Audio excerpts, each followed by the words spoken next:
Kisah baru tentang bertahan hidup di tengah kiamat ini dimulai seperti banyak kisah lainnya, dengan pengkhianatan. Tokoh utama kisah ini bernama Zhang Xiaoyong dan kini ia dalam keadaan tergantung. Secara harfiah, ia tergantung tepat di atas kandang penuh zombie haus darah, dan mantan pacarnya tertawa serta mengejeknya, mengingatkan bahwa semua temannya sudah mati, tapi ia tidak perlu khawatir. Tak lama lagi hidupnya yang tak berarti juga akan berakhir dan ia bisa bergabung dengan teman-temannya, mengenang kembali apa yang terjadi. Zhang Xiaoyong tidak bisa memaafkan dirinya sendiri karena membiarkan semua ini terjadi. Itu semua salahnya, atau lebih tepatnya, itu salahnya karena mempercayai wanita jahat ini yang pantas mendapatkan kematian yang menyedihkan. Itulah penjahat sebenarnya di sini, tetapi baginya, semua ancaman pahlawan kita sama sekali tidak menakutkan. Ia menemukan pacar yang lebih kuat dan kaya, dan sekarang memintanya untuk mengurus sampah ini. Pria gemuk itu sama sekali tidak keberatan membantu dan menawarkan untuk menyiksa Zhang Xiaoyong perlahan-lahan, agar gadis itu bisa menikmati pemandangan dan melampiaskan amarahnya sebelum menekan tombol. Pria gemuk itu dengan mengejek berterima kasih kepada Xiaoyong atas semua persediaannya, berkat kemurahan hatinya. Mereka akan bisa hidup nyaman selama beberapa bulan. Itulah akhir dari percakapan. Dan Zhang Xiaoyong jatuh tepat ke dalam kandang zombie. Bagi makhluk gila ini, tidak ada bedanya apa yang harus diserang. Daging segar adalah satu-satunya yang mereka inginkan di dunia ini. Zhang Xiaoyong yang terikat hanya bisa berteriak kesakitan dan bermimpi bahwa jika ia memiliki kesempatan kedua untuk menjalani hidupnya lagi, ia akan membuat mantan pacarnya, Cui Jing, dan si gemuk Li Shuxiong membayar atas apa yang telah mereka lakukan. Namun tiba-tiba, seolah Zhang Xiaoyong terbangun dan mendengar suara Cui Jing yang menjijikan dan tidak menyenangkan menuntut penjelasan. Ia ingin tahu mengapa ia masih belum mencantumkan namanya di sertifikat rumah. Apakah ia sama sekali tidak mencintainya? Sementara itu, Zhang Xiaoyong berusaha untuk sadar dan menyadari apa yang sedang terjadi. Apakah ia terlahir kembali di masa sebelum kiamat? Di kehidupan masa lalunya, ia ditipu oleh Cui Jing. Ia tidak hanya menipu warisan yang ditinggalkan orang tuanya, tetapi ia juga berakhir menjadi tunawisma. Kemudian, kiamat dimulai, dan bencana global mengubah manusia menjadi zombie, menjerumuskan seluruh dunia ke dalam kekacauan. Namun, bahkan di tengah kekacauan ini, Zhang Xiaoyong tidak bingung dan dengan bantuan teman-teman, berhasil bertahan hidup dan setelah beberapa pengembaraan, membangun zona aman di dalamnya. Mereka tidak perlu takut pada zombie dan berkat persediaan yang baik, mereka bisa hidup di sana selama berbulan-bulan. Saat itulah Cui Jing muncul lagi. Ia berpura-pura menjadi orang putus asa yang mencari perlindungan, dan ia kembali memenangkan simpati Zhang Xiaoyong. Ya, itu bodoh, dan ia menyadarinya sendiri. Kini, malam berikutnya, ia membuka gerbang zona aman untuk musuh-musuh yang sudah lama bermimpi menghancurkan mereka. Kini, wanita pengkhianat yang sama ini tidak tenang, dan menuntut mahar 400.000 yuan selain rumah jika ia ingin menikahinya. Ia berperilaku sama seperti biasanya, yakin bahwa Zhang Xiaoyong terpesona oleh kecantikannya, dan tidak bisa melihat karakternya yang busuk, tapi kali ini akan berbeda. Ia tidak akan membiarkan makhluk jahat ini mempermainkannya. Namun, ia perlu bertindak hati-hati. Terlalu impulsif bisa melukainya. Kini Cui Jing memberinya waktu seminggu untuk melakukan apa yang ia tuntut. Jika tidak, pernikahan akan dibatalkan. Mendengar ini, Zhang Xiaoyong mengusirnya dari rumah, dan meyakinkannya bahwa ia mengerti. Cui Jing tidak terbiasa dengan sikap seperti itu, dan tidak bisa mengerti apa yang sedang terjadi. Sejak kapan budaknya, Zhang Xiaoyong, menjadi begitu tegas? Apakah ia berubah pikiran tentang menjadi pelayannya? Sekarang setelah ia terbebas dari pengkhianat yang menjengkelkan itu, ia bisa melihat sekeliling. Hanya ada 1 bulan tersisa sebelum kiamat dimulai, dan Zhang Xiaoyong harus segera mulai bersiap. Jika tidak, nanti akan terlambat. Tiba-tiba, ia menerima notifikasi seperti dalam semacam permainan. Ia menerima misi sistem setelah mengaktifkan sistem kiamat. Misi itu memiliki nama yang sangat umum, persiapan kiamat. Untuk menyelesaikannya, ia perlu memiliki sebidang tanah dan menyiapkan persediaan untuk 1 tahun. Untuk menyelesaikannya, Zhang Xiaoyong bisa mendapatkan 10 poin yang bisa ia tukarkan dengan hadiah di toko sistem. Pahlawan kita terkejut menyenangkan dengan bonus seperti itu. Misi sistem dan hadiah untuk penyelesaiannya. Apalagi yang dibutuhkan untuk kebahagiaan? Hanya apa yang bisa dibeli di toko sistem? Zhang Xiaoyong tidak tahu bahwa sebagian besar ada kotak jarahan dan beberapa ramuan, misalnya untuk meningkatkan kekuatan fisik. Tapi dari semua itu, pahlawan kita terganggu oleh perutnya yang keroncongan dan menuntut makanan yang layak. Zhang Xiaoyong hampir lupa bagaimana di kehidupan sebelumnya dia berhemat dan menabung setiap sen untuk mengumpulkan mahar Cui Jing yang membuatnya kekurangan gizi. Sekarang dia tidak akan membatasi dirinya dan memutuskan untuk memesan makan malam mewah. Dalam sebulan, zombie akan ada di mana-mana dan selama makanan enak tersedia, dia harus memanfaatkannya. Beberapa jam kemudian, pesanan tiba. Zhang Xiaoyong tidak akan pernah mengizinkan dirinya menikmati makanan takeaway bintang 3 Michelin legendaris seperti itu sebelumnya. Dia memutuskan untuk memulai dengan mencicipi seperti apa rasa babi rebus 300 yuan itu. Setelah apa yang dia makan selama kiamat, itu terasa ilahi dan terlalu enak untuk menjadi kenyataan. Pahlawan kita tidak berhenti di situ dan masuk ke mode melahap makanan. Nafsu makannya cukup baik dan tak lama kemudian dia hampir selesai. Tepat pada saat ini telepon berdering. Wen Shuya menelpon, yang berarti dia sudah berhasil mengeluh padanya. Zhang Xiaoyong menjawab telepon dan langsung menyesalinya. Teriakan langsung terdengar dari telepon. Wen Shuya menuntut penjelasan. Beraninya dia memperlakukan Cui Jing seperti itu. Dia hanya ingin dia membuktikan cintanya. Jika dia tidak bisa memberinya hartanya, lalu bagaimana dia bisa mengatakan dia mencintainya? Sebenarnya Cui Jing hanya mengujinya sedikit dan dia gagal dalam ujian itu, tetapi jika dia membawa sertifikat rumah dan uang tunai 1 juta yuan sebagai permintaan maaf, maka Wen Shuya akan mencoba membantunya, meyakinkan Cui Jing bahwa itu hanya kesalahpahaman. Jika tidak, dia bisa mengharapkan putus. Setelah pidato panjang seperti itu, pahlawan kita kehabisan kesabaran. Siapa yang dia kira dia untuk mengujinya dengan sikap seperti itu? Dia seharusnya pergi saja. Wen Shuya masih mencoba keberatan, tetapi Zhang Xiaoyong langsung mengakhiri panggilan. Dia sudah muak dengan gadis-gadis haus uang ini. Dia tidak peduli dengan mereka. Sekarang yang terpenting adalah mencari dan membeli sebidang tanah yang cocok. Di sana dia bisa membangun benteng terkuat yang tidak hanya mudah dipertahankan, tetapi juga dekat dengan sumber air dan hutan. Keesokan paginya dia tiba di agen real estate. Dia langsung disambut oleh seorang konsultan dan ditanya apakah dia datang untuk menyewa atau membeli rumah. Zhang Xiaoyong meyakinkannya bahwa bukan keduanya. Dia ada di sini untuk sesuatu yang lebih berharga. Tiba-tiba seorang manajer penjualan real estate datang dari belakang mereka dan memerintahkan konsultan Xiaoning untuk pergi dan membantu membawa kotak-kotak. Mereka menerima kiriman besar tisu toilet hari ini. Dia mencoba menjelaskan bahwa dia punya pelanggan, tetapi tidak ada gunanya. Manajer Ju sama sekali tidak melihat Zhang Xiaoyong sebagai pelanggan. Dia bahkan memarahi bawahannya karena melupakan semua yang diajarkan padanya. Yakin bahwa Anda tidak bisa menjadi agen real estate tanpa bakat, dia mengirimnya untuk bekerja di halaman belakang. Dan memberitahu pahlawan kita bahwa pecundang miskin dengan pakaian murah seperti itu mungkin bahkan tidak mampu membeli toilet. Jadi dia bahkan tidak bisa disebut pelanggan. Sikap arogan ini membuat pahlawan kita kesal. Dan dia akan memberi pelajaran kepada manajer ini. Untuk memulainya, Zhang Xiaoyong memintanya untuk mengulangi apa yang baru saja dia katakan dan menjelaskan beraninya dia meremehkan orang lain. Manajer Ju tidak akan mundur, yakin akan kekuasaannya. Dia dengan bangga menyatakan bahwa dia adalah pria yang meremehkan anjing seperti pahlawan kita. Jika Zhang Xiaoyong bisa membeli setidaknya sebuah toilet, dia akan makan kotoran di siaran langsung. Satu pandangan pada Zhang Xiaoyong sudah cukup untuk menyadari bahwa manajer itu akan segera menyesali kata-katanya. Nah, karena manajer itu sendiri yang mengatakannya, Zhang Xiaoyong menasihatinya untuk memastikan dia akan menemukan beberapa yang segar dan mengepul nanti. Bagaimanapun, pahlawan kita tidak datang ke sini hari ini untuk menyewa atau menjual rumah, tetapi untuk membeli tanah. Semua pelanggan di sekitarnya terkejut. Itu adalah pertama kalinya mereka melihat seseorang yang cukup kaya untuk membeli tanah. Dalam hal ini, Nona Xiaoning mengundangnya untuk duduk, agar dia bisa memberinya pengantar terperinci. Manajer Ju menyaksikan semua ini dengan gigi terkatup. Yakin bahwa siapapun bisa bicara, tetapi ketika tiba saatnya pembayaran, dia tidak percaya bahwa Zhang Xiaoyong akan mampu membayar. Xiaoning memberi pahlawan kita semua bidang tanah yang tersedia untuk dibeli. Dia bisa melihatnya sementara dia akan menjelaskan semuanya. Tetapi bagi pahlawan kita, semua itu tidak perlu. Dia tahu persis apa yang dia inginkan. Zhang Xiaoyong akan menyebutkan persyaratannya dan membiarkannya melihat apakah mereka memiliki sesuatu yang cocok. Zhang Xiaoyong ingin tanah itu dekat pegunungan dan air. Lebih disukai dengan air mengalir. Akan ideal jika ada pabrik atau bangunan besar di tanah itu untuk menemukan sesuatu yang cocok. Xiaoning membutuhkan sedikit waktu tetapi kemudian manajer Ju datang dari belakang lagi. Dia sepertinya punya hobi mendekat dari belakang. Dia berpikir bahwa sebidang tanah yang memenuhi semua persyaratan terletak di distrik timur. Xiaoning menganggap itu ide yang buruk. Tempat itu adalah tanah kota tinggi. Ada banyak pabrik yang belum selesai dan proyek yang tertunda di sana. Properti seperti itu tidak bisa dijual kepada pelanggan. Manajer Ju tidak berpikir demikian. Dia belum melihat pelanggan di sini dan pecundang dengan tuntutan tinggi ini, menurutnya, tidak datang untuk membeli tanah melainkan untuk membuat masalah. Zhang Xiaoyong tidak terlalu peduli di mana tanah itu berada selama memenuhi persyaratannya. Pabrik yang belum selesai juga bukan masalah, bahkan sebaliknya, sebuah keuntungan. Setelah melihat detailnya, pahlawan kita memutuskan bahwa itulah yang dia butuhkan. Dengan kawat berduri, tempat ini akan mudah dipertahankan dan pabrik yang belum selesai akan menghemat banyak uang dan waktu konstruksi, jadi dia setuju untuk membeli tanah ini. Dia siap menandatangani kontrak sekarang dan membayar pembeliannya. Xiaoning terkejut, dia tidak percaya bahwa seseorang yang waras akan membeli tanah ini dengan pabrik yang belum selesai. Tapi Zhang Xiaoyong tetap teguh dan bahkan memintanya untuk melakukannya dengan cepat karena seseorang di sini tidak sabar untuk makan kotoran segar.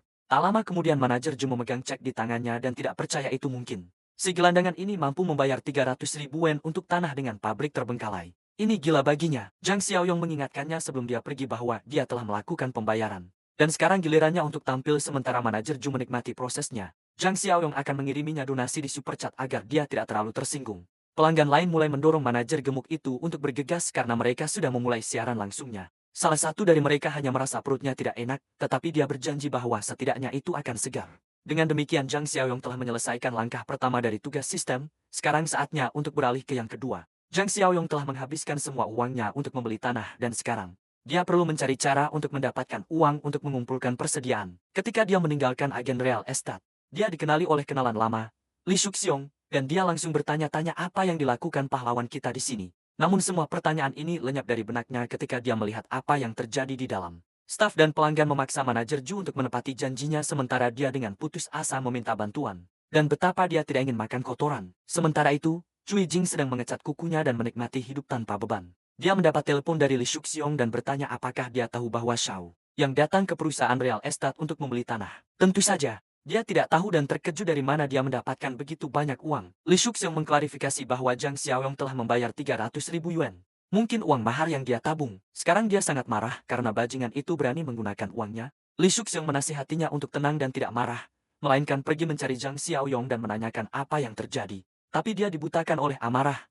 Dia tidak akan menanyakan apapun padanya. Bajingan itu menggunakan uangnya dan dia akan membongkarnya hari ini. Sementara itu, pahlawan kita punya kekhawatirannya sendiri. Membeli persediaan dan membangun markas membutuhkan banyak uang untuk ditemukan. Semua lamunannya yang damai terganggu oleh ketukan pintu yang panik. Itu adalah Cui Jing bersama adiknya. Dia masih marah karena dia berani menghabiskan uangnya. Zhang Xiaoyong masih tidak mengerti apa yang dia bicarakan. Cui Jing di sisi lain melanjutkan saat dia berpikir untuk membongkarnya bahwa dia menggunakan uang mahar untuk membeli tanah.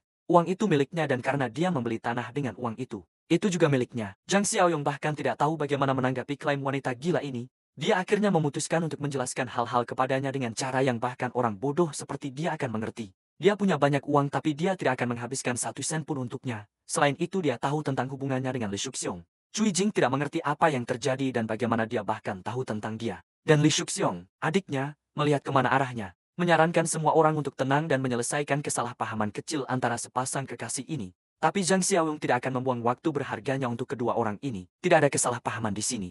Cui Jing bukanlah pacarnya, melainkan keset menyedihkan dari si tua gendut Li Shuxiong itu. Setelah itu dia membanting pintu di depannya dan menyuruhnya pergi. Hanya melihatnya saja sudah membuatnya kesal. Cui Jing masih tidak mengerti bagaimana dia tahu. Dia dan Li Shuxiong selalu sangat berhati-hati saat menyewa kamar.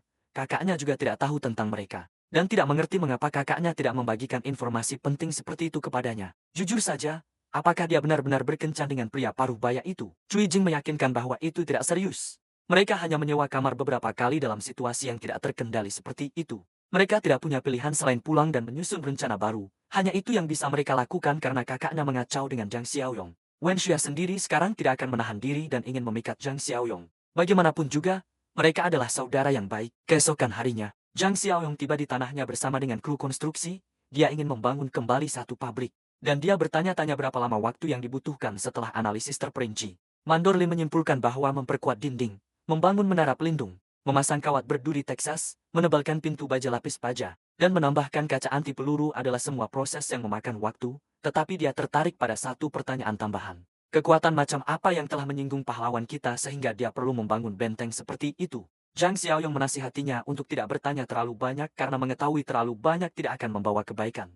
Pahlawan kita hanya ingin tahu berapa biaya untuk menyelesaikan konstruksi dalam sebulan. Mandor meyakinkannya bahwa itu tidak bisa dilakukan dalam sebulan. Dalam kasus itu, Zhang Xiaoyong tahu banyak orang yang bersedia melakukannya. Mandor menjawab bahwa nyawa dan kesejahteraan para pekerja lebih berharga. Ini mengejutkan pahlawan kita. Dia pertama kali bertemu Mandor dengan hati nurani, tetapi ternyata dia salah.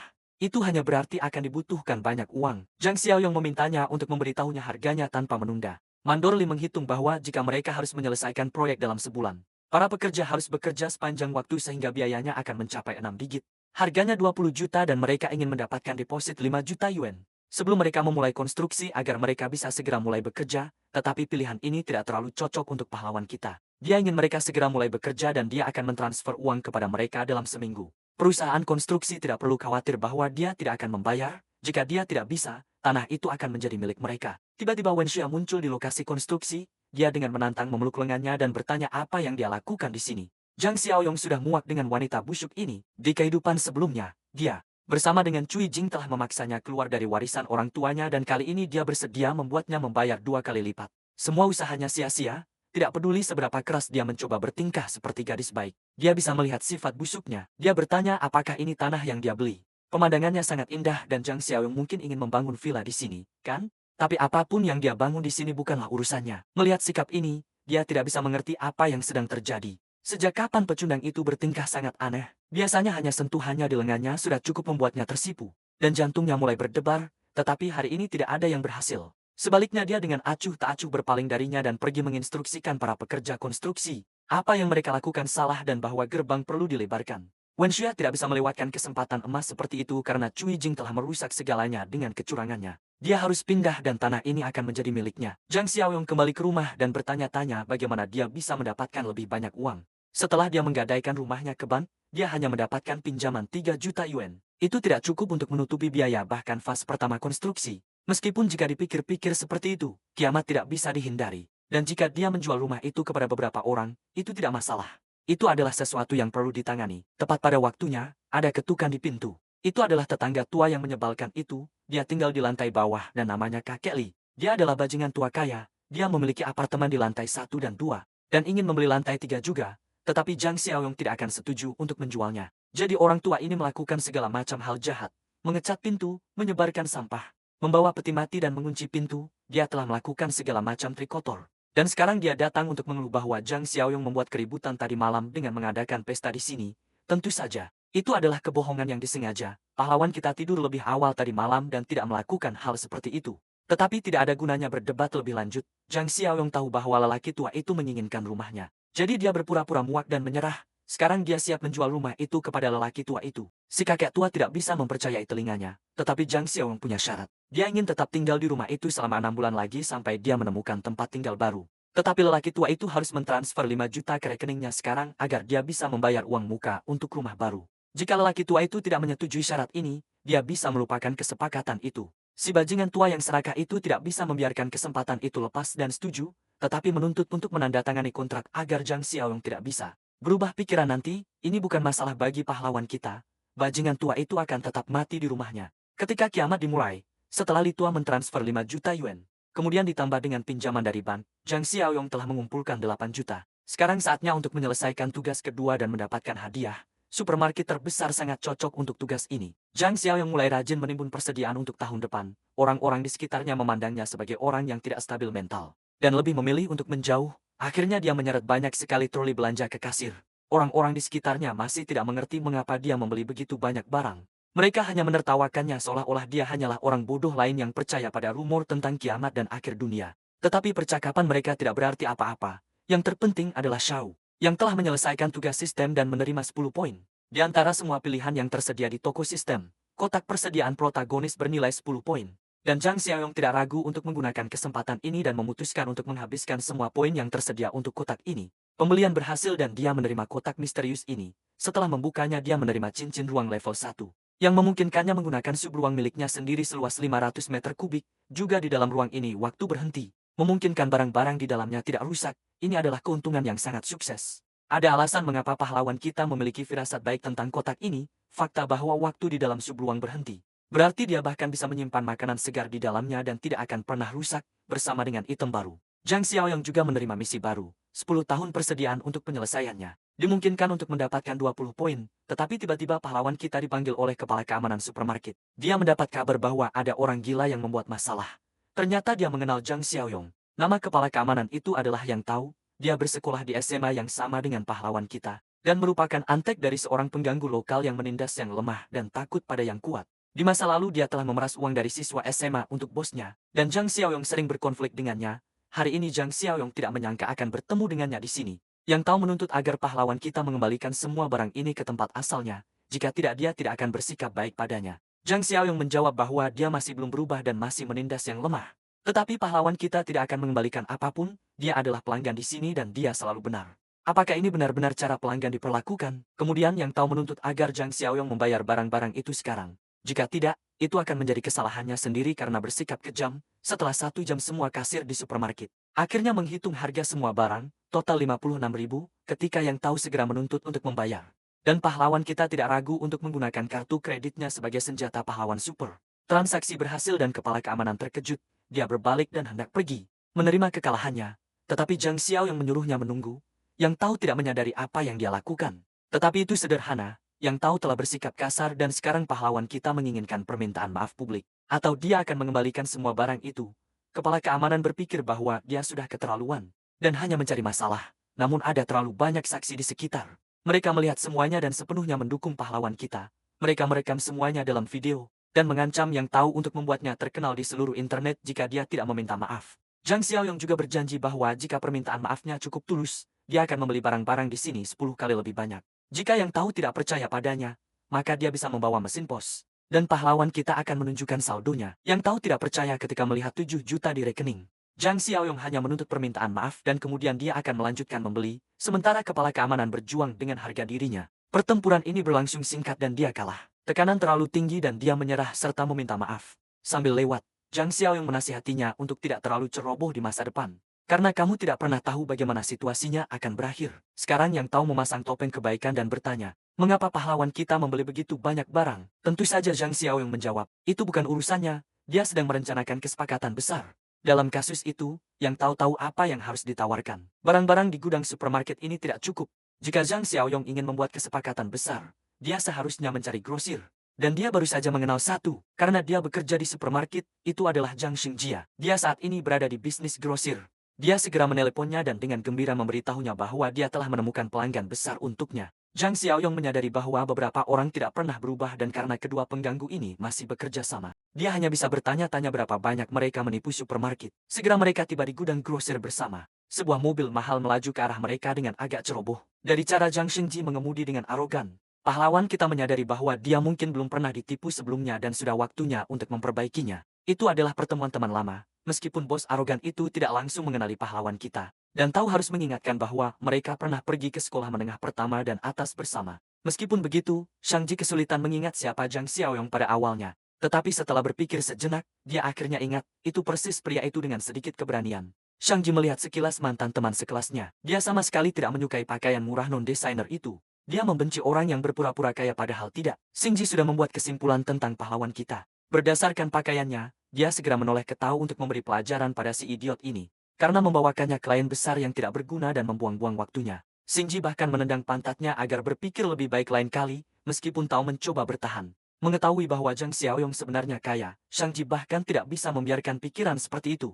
Dia sudah bertahun-tahun dalam bisnis ini dan seperti yang dia pikirkan, dia bisa tahu sekilas siapa yang kaya dan siapa yang tidak. Zhang Xiaoyong melihat bahwa beberapa orang tidak pernah berubah dan menyebut Shang-Ji seorang buta huruf yang meremehkan orang. Shang-Ji segera mencengkeramnya dan menuntutnya untuk mengulangi apa yang baru saja dia katakan. Zhang Xiaoyong sama sekali tidak takut padanya dan mengulangi di depannya bahwa dia meremehkan orang, tetapi ternyata bukan itu yang menyinggungnya sama sekali. Tetapi fakta bahwa pahlawan kita menyebutnya buta huruf, ini bukan yang diharapkan Zhang Xiaoyong. Ternyata bajingan ini benar-benar tidak tahu malu. Tao, melihat pertarungan yang akan terjadi, buru-buru campur tangan dan menasihati pahlawan kita untuk tidak menyentuh titik lemah Shingji. Dia memang buta huruf, jadi dia benci disebut seperti itu. Tetapi karena mengatakan itu, Tao menerima tendangan dan hinaan lagi dari Shangji yang marah karena dia tidak diizinkan melakukan apa yang dia inginkan.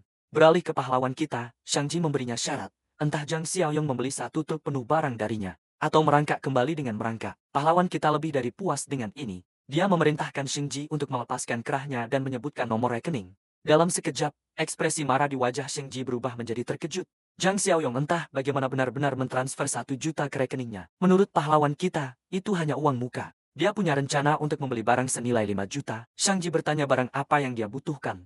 Zhang Xiaoyong menjawab bahwa dia membutuhkan minyak, beras, garam, makanan ringan dan minuman. Sederhananya, produk yang tidak cepat busuk. Senyum tak terlihat muncul di wajah Shingji. Dia baru saja menerima kiriman makanan yang hampir kedaluarsa. Dan ini adalah kesempatan sempurna untuk memberikannya kepada Zhang Xiaoyong. Setibanya di gudang dengan makanan, Shingji menawarkan pahlawan kita untuk mengambil seluruh kiriman dengan diskon 10% dari harga grosir asli. Tawaran itu bagus, namun Zhang Xiaoyong menyadari bahwa Shingji tidak akan menjual makanan kepadanya dengan harga semurah itu begitu saja. Hal pertama yang dia putuskan adalah memeriksa kualitas makanan. Seperti yang dicurigai Zhang Xiaoyong, itu adalah jebakan. Meskipun kemasannya terlihat baru, makanannya hampir kedaluarsa. Shingji tidak menyangka Zhang Xiaoyong akan mengetahui rencananya begitu cepat. Dia segera menawarinya diskon hingga 50%. Tapi pahlawan kita tidak puas dengan kesepakatan ini. Dengan 5 juta ini dia berniat membeli makanan kualitas tertinggi. Namun, dia juga punya rencana untuk produk kedaluarsa ini. Zhang Xiaoyong memberitahu Shangji bahwa dia bersedia mengambil barang kedaluarsa darinya dengan setengah harga. Tetapi dengan syarat pembayaran akan dilakukan dalam sebulan. Shangji tidak percaya dengan perkataan pahlawan kita. Tetapi Zhang Xiaoyong menjawab bahwa dia akan menggadaikan rumahnya. Shangji bingung, karena dia tidak mengerti mengapa Zhang Xiaoyong membutuhkan makanan kedaluarsa itu. Dia bahkan tidak bisa menduga bahwa setelah beberapa saat, bahkan makanan kedaluarsa ini akan bernilai emas. Zhang Xiaoyong tidak berniat menjelaskan secara rinci. dan menyuruh Shang Ji untuk mengantarkan barang-barang itu kepadanya di alamat yang benar. Tiba-tiba seseorang menelpon pahlawan kita mengenai penjualan rumah. Dengan cepat mengucapkan selamat tinggal kepada Shang Ji dan tahu, dia pergi. Pembelinya adalah seorang lelaki tua yang siap membayar uang muka 400.000 dan memberi Zhang Xiaoyong waktu 3 bulan untuk pindah. Semuanya berjalan begitu baik sehingga membuat pahlawan kita sedikit waspada. Dia bertanya kepada lelaki tua itu mengapa dia terburu-buru. Dia menjawab bahwa cucunya akan pindah sekolah dan dia membutuhkan tempat tinggal. Zhang Xiaoyong adalah satu-satunya yang menjual rumah di lingkungan itu. Lelaki tua itu begitu jujur, sehingga dia memberikan semua informasi kepada Zhang Xiaoyong sendiri. Pahlawan kita bertanya apakah dia takut bahwa dengan informasi ini, dia mungkin menaikkan harga. Lelaki tua itu menyadari kesalahannya dan dengan panik mulai memohon kepada pahlawan kita untuk tidak melakukan ini karena itu adalah semua tabungannya. Zhang Xiaoyong bukanlah bajingan yang memanfaatkan kebaikan orang yang tidak bersalah.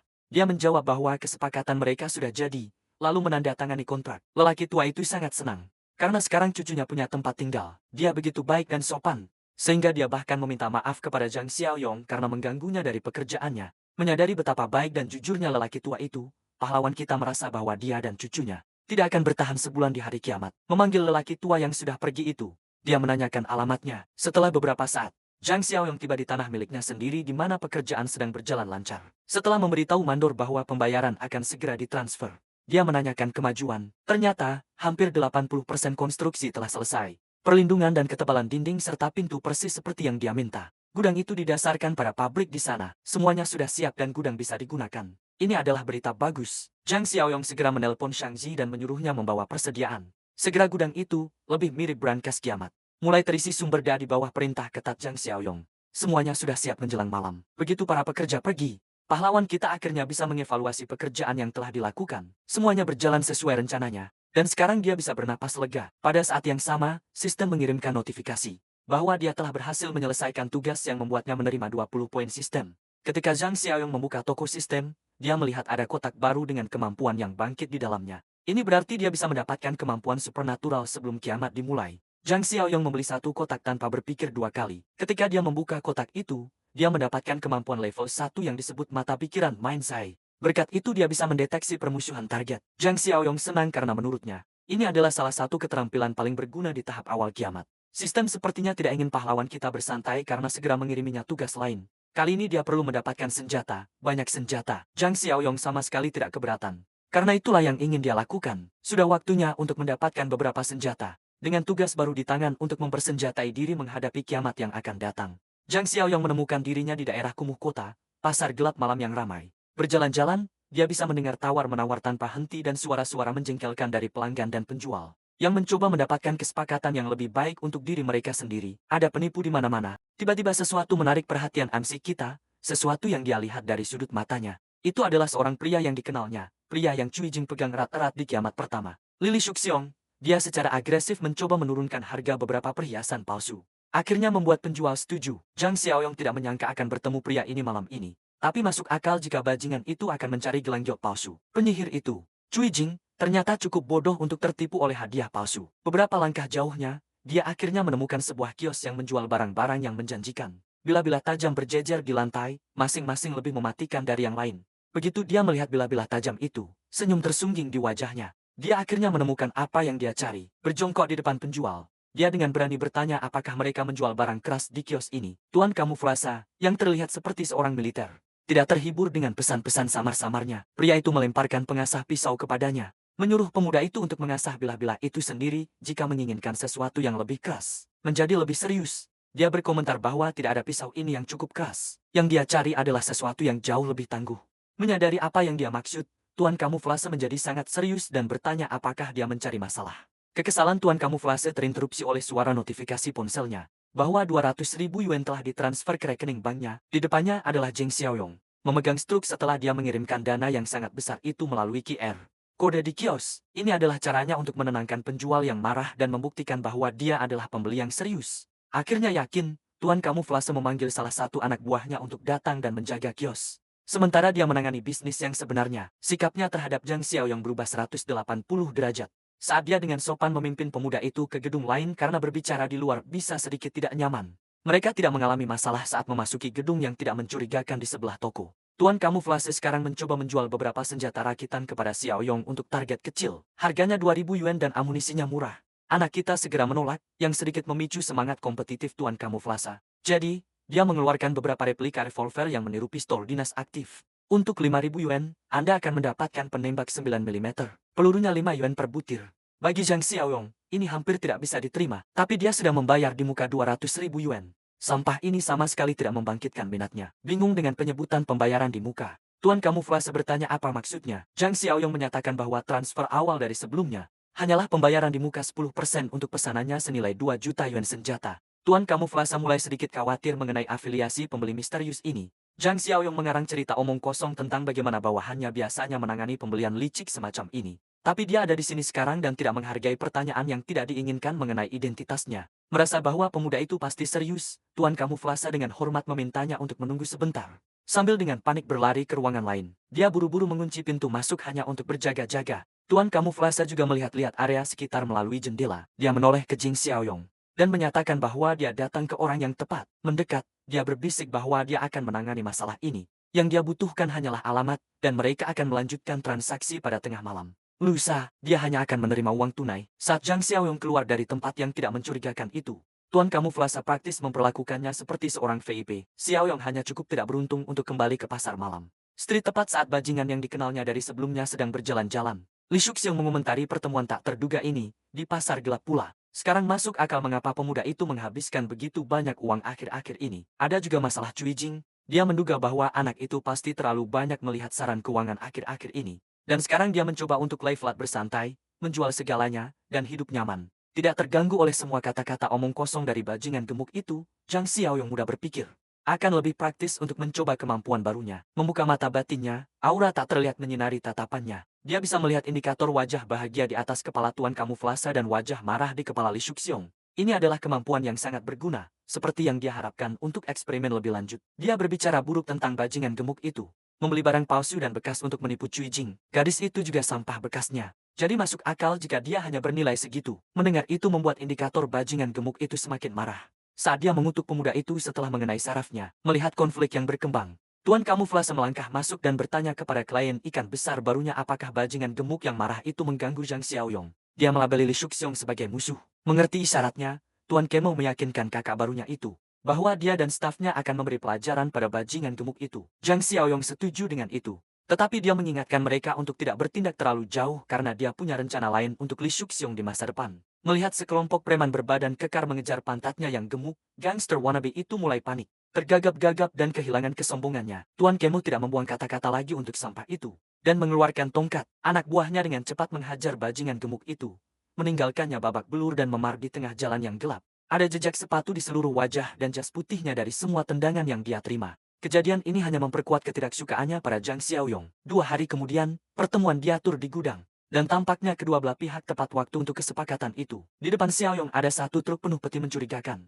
Inilah yang dia inginkan, kedatangan senjata apinya. Menandakan keberhasilan tugas siap tempurnya, memberinya 10 poin sistem. Sehingga totalnya menjadi ke-20. Di dalam peti-peti itu ada senjata api berat, senapan, pistol, dan setiap perlengkapan tambahan yang mungkin dia butuhkan. Untuk beberapa alasan, sistem juga menambahkan hadiah bonus. Ramuan peningkatan fisik 2, memegang jarum suntik di tangannya. Dia cukup senang dengan bonus tak terduga ini. Dengan klasifikasi 2, itu bahkan 2 kali lipat efektivitas dari yang ada di toko sistem. Tanpa membuang waktu sedetik pun, dia mengangkat jarum suntik itu dan mengarahkannya ke nadinya. Dia mengharapkan sedikit tusukan jarum.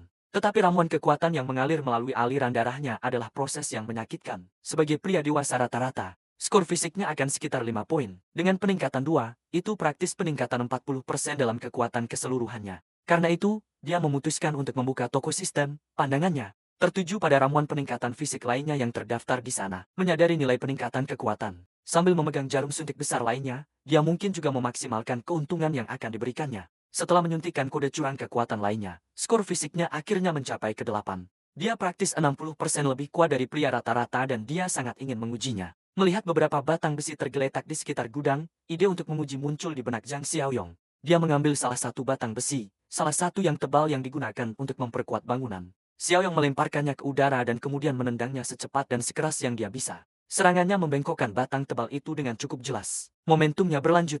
Dengan tongkat itu terbang langsung ke dinding terdekat. Tendangan Zhang Xiaoyong cukup kuat untuk membuat penyok yang lumayan di dinding. Melalui batang besi itu, dengan kekuatannya saat ini, tangan kosongnya praktis adalah senjata sekarang. dia akan merasa nyaman menghadapi awal kiamat sekarang. Adapun senjata yang baru saja dia peroleh, menyimpannya di tempat terbuka akan menjadi langkah bodoh, jadi akan lebih baik menyimpannya di cincin spasial untuk keamanan. Zhang Xiaoyong hanya mengarahkan cincin ajaibnya ke isi truk dan semuanya langsung terserap.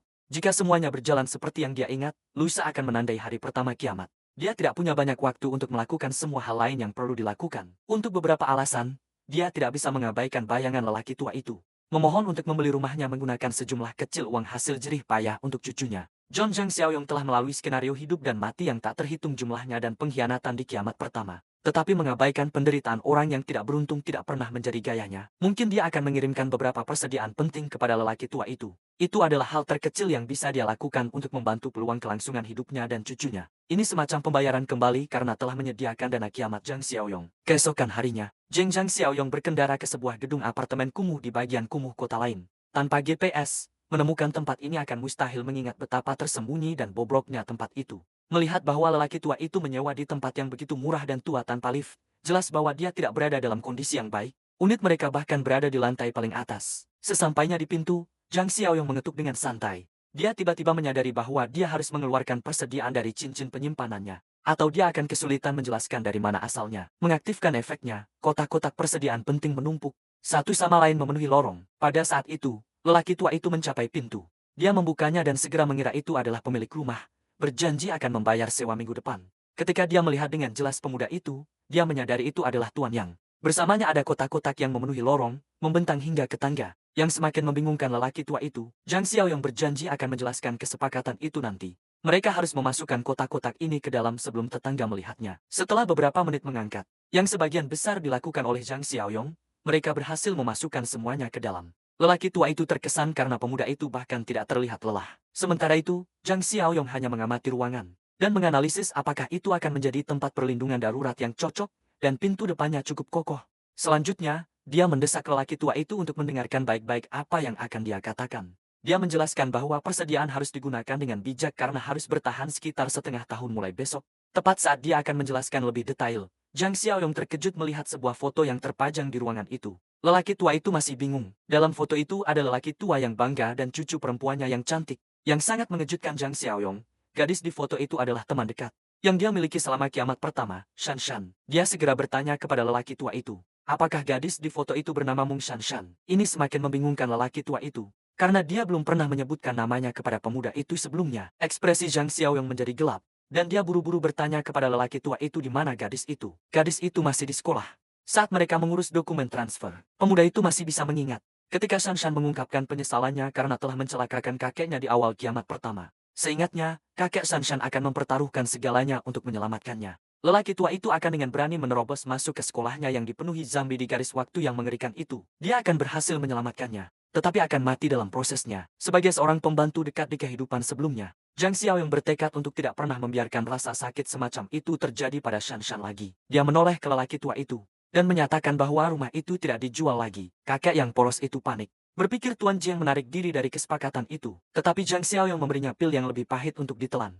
Dunia akan berubah menjadi neraka besok. Rumah dan sekolah Shan Shan tidak akan berarti lagi. Untuk saat ini, mereka perlu menjemputnya dan memindahkannya ke tempat yang lebih aman. Pernyataan mendadak ini hanya semakin membingungkan lelaki tua itu. Zhang Xiaoyong sangat terburu-buru sehingga dia gagal memperhitungkan ketidakpercayaan akan kiamat. Sulit menjelaskan apa yang akan terjadi kepada seorang lelaki tua, jadi dia menggunakan istilah yang lebih mudah dimengerti untuk orang tua. Mendesak lelaki tua itu untuk membayangkan betapa tragis dan menakutkannya hidup melalui kelaparan. Tentu, itu terdengar menakutkan, tetapi kelaparan tidak bisa terjadi di masa damai, kan? Menyadari bahwa tidak ada kata-kata yang bisa meyakinkan lelaki tua itu untuk mempercayainya, Zhang Xiaoyong mengambil pendekatan tunjukkan. Jangan beritahu, dia menyedot semua kotak persediaan kembali ke cincin penyimpanannya. Dalam sekejap, dia bahkan memasukkan semua yang lain di ruangan itu. Saat dia selesai, lelaki tua itu melihat sebuah ruangan kosong dan luas. Tidak ada kata lain untuk menggambarkannya selain sihir. Zhang Xiaoyong menyatakan bahwa dia memiliki kekuatan super dan bisa melihat masa depan. Lelaki tua itu perlu mendengarkan semua yang dia katakan untuk bertahan hidup dan menyelamatkan Shan Shan. Langkah selanjutnya adalah mengeluarkan gadis itu dari sekolah itu. Dalam perjalanan mobil menuju tempat Shan Shan berada, mulut lelaki tua itu masih ternganga lebar. Matanya terpaku pada pemuda yang luar biasa itu. Untuk sampai di sana secepat mungkin, Zhang Xiaoyong mengemudi seperti orang gila seolah-olah peraturan lalu lintas hanyalah saran. Berlari keluar dari kendaraan, mereka harus menemukan Shan Shan dimanapun dia berada. Di depan salah satu gedung departemen ada seorang wanita muda yang dikelilingi oleh beberapa siswa lain.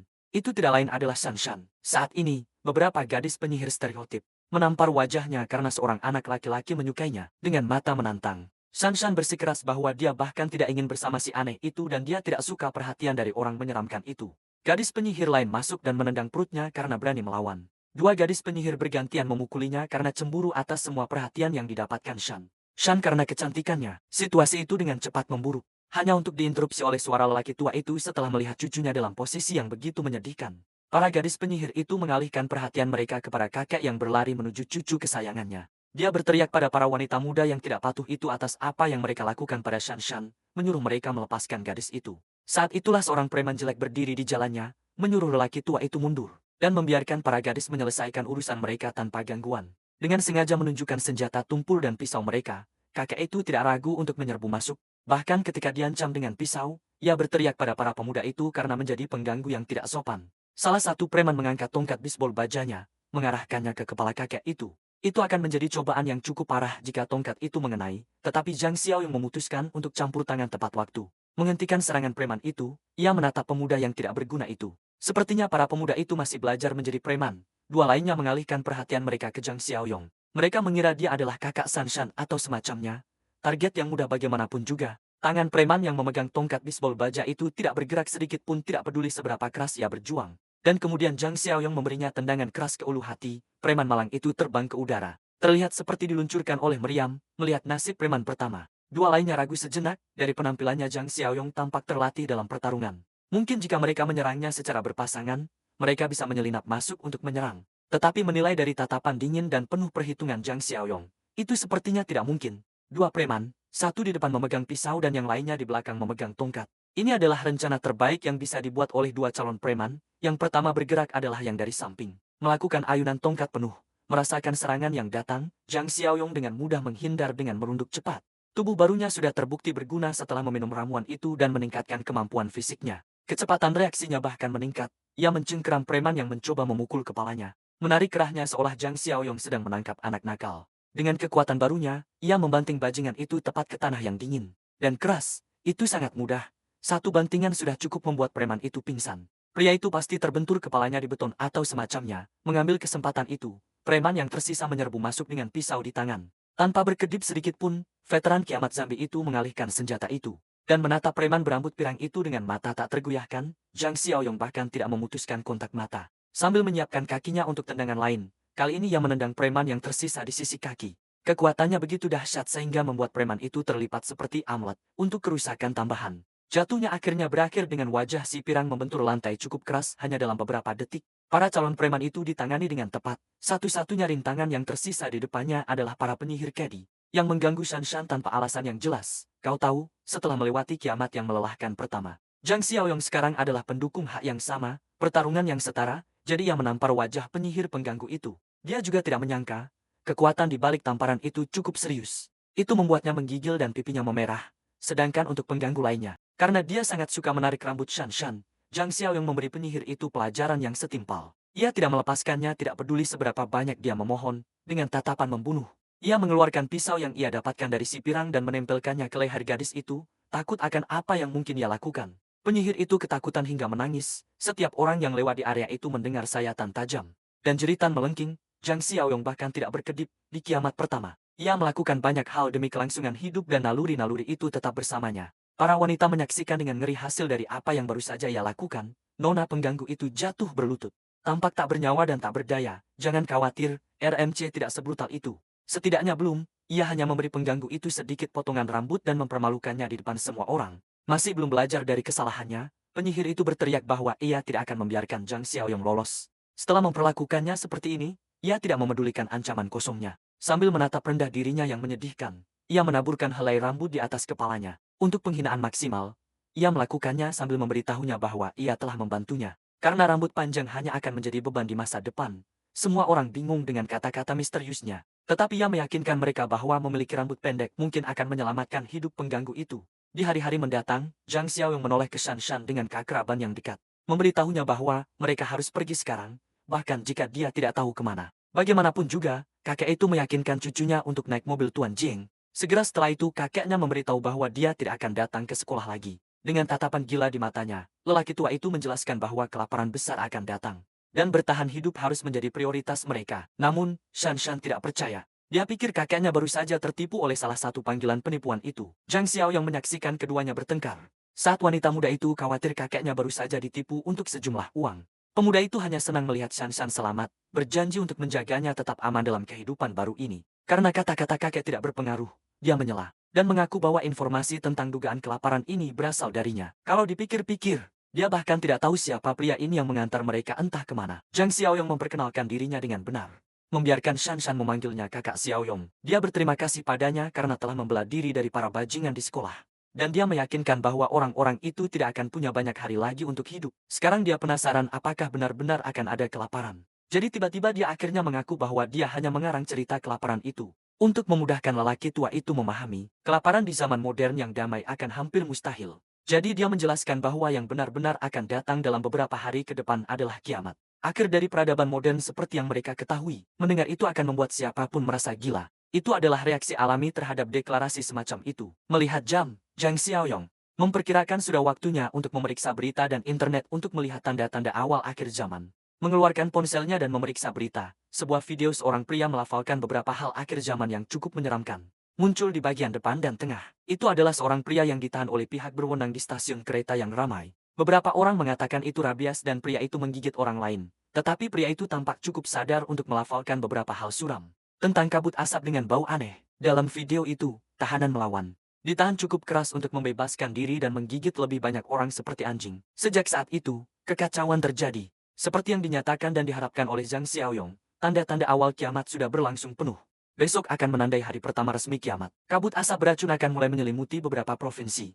Termasuk Provinsi B, semua jenis makhluk hidup akan terpengaruh oleh kabut asap yang tidak diketahui ini. Akan tiba saatnya sebagian besar populasi akan bermutasi menjadi zombie tak berakal. Berkeliaran di jalan mencari mangsa berikutnya, adapun sebagian lainnya yang selamat dari kabut asap.